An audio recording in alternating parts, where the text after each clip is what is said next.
Ano nga ba ang pabula? Ang pabula ay tumutukoy sa mga kwento kung saan ang mga tauhan ay ang mga hayop o mga bagay na walang buhay. Sa mga kwentong ito, nakakapagsalita ang mga baboy, kambing, mesa, kutsara at iba pa.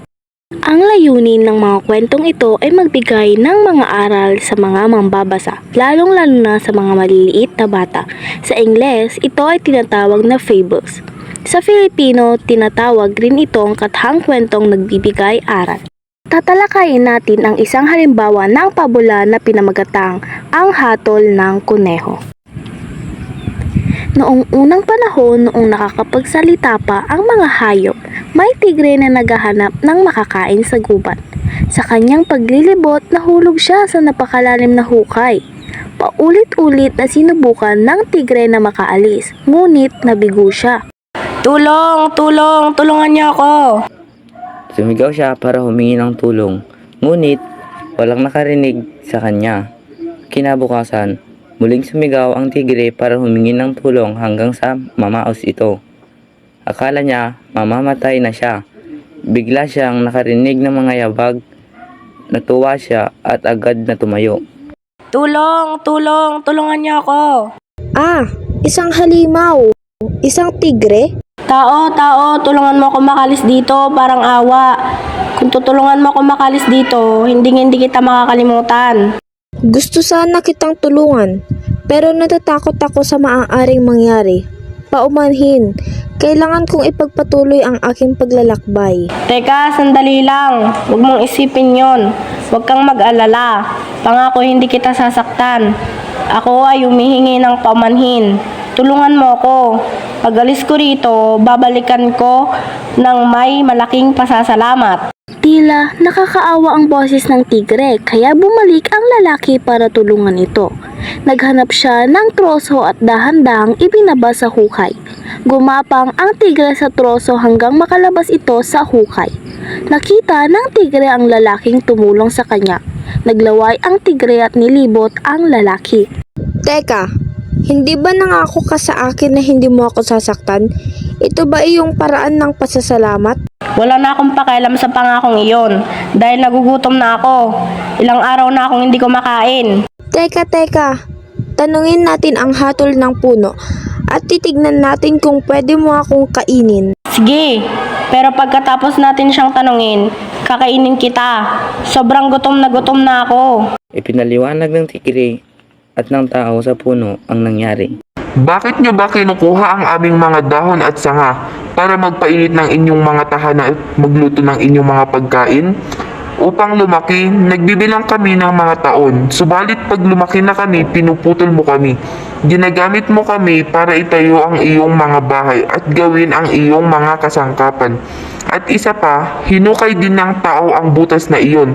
Salamat tigre, huwag mag-alinlangan. Sige at ubusin mo ang iyong gutom. Oh, ano ba ang masasabi ng tao sa punong ito? Sa sulyap, nakita ng lalaki ang isang baka na gumagala sa paligid at ito ay kanyang tinawag. Baka. Sandali lang tigre. Tanungin natin ang bakang ito sa kanyang hatol. Pumayag ang tigre at pinaliwanag nila sa baka ang nangyari. Sa aking palagay, walang duda kung ano ang kailangan gawin. Dapat kainin mo siya. Kita niyo mula nang kami ay isinilang. Kami ay naglilingkod sa mga tao.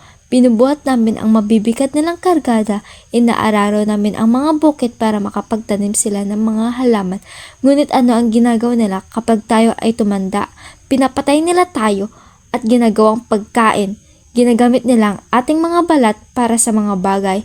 Kaya huwag mo akong tanungin tungkol sa pagpapakita ng pasasalamat. Kainin mo na yan. Tignan mo, lahat sila ay sumasang-ayon sa akin. Hindi kami halimaw.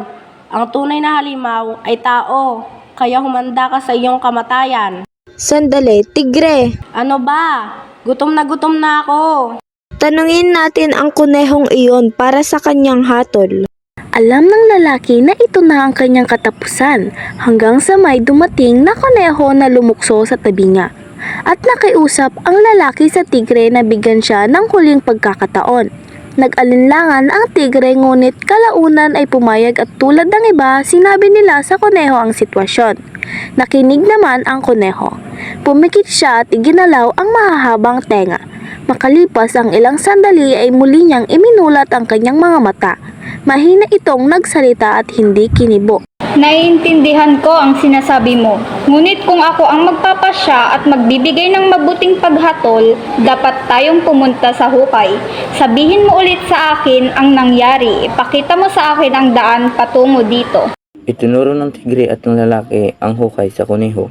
Tignan natin. Sabi mo nahulog ka sa hukay at nakatayo ka dito. Go to your previous position para mapag-isipan ko ang desisyon ko. Ayan, ganito ka noon. Ikaw, tigre, nahulog sa hukay at hindi makalabas. Narinig mo ang lalaki at humihingi ka ng tulong, kaya ikaw, lalaki, tinulungan mo ang tigre. Ngayon ay maaari na akong magbigay ng hatol. Nagsimula ng problemang ito nang tulungan ng lalaki ang tigre na makalabas sa hukay. Sa madaling salita, walang magiging problema kung ang lalaki ay hindi nagpakita ng kabutihan at iniwan ang tigre sa hukay.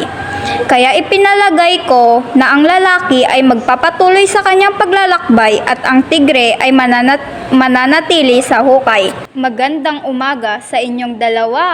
At iyon na nga, ang kuneho ay nagpatuloy na lumukso. Ang lalaki ay nagpatuloy at ang tigre ay nanatili sa hukay. At doon nagtatapos ang kwento na pinamagatan na ang hatol ng kuneho.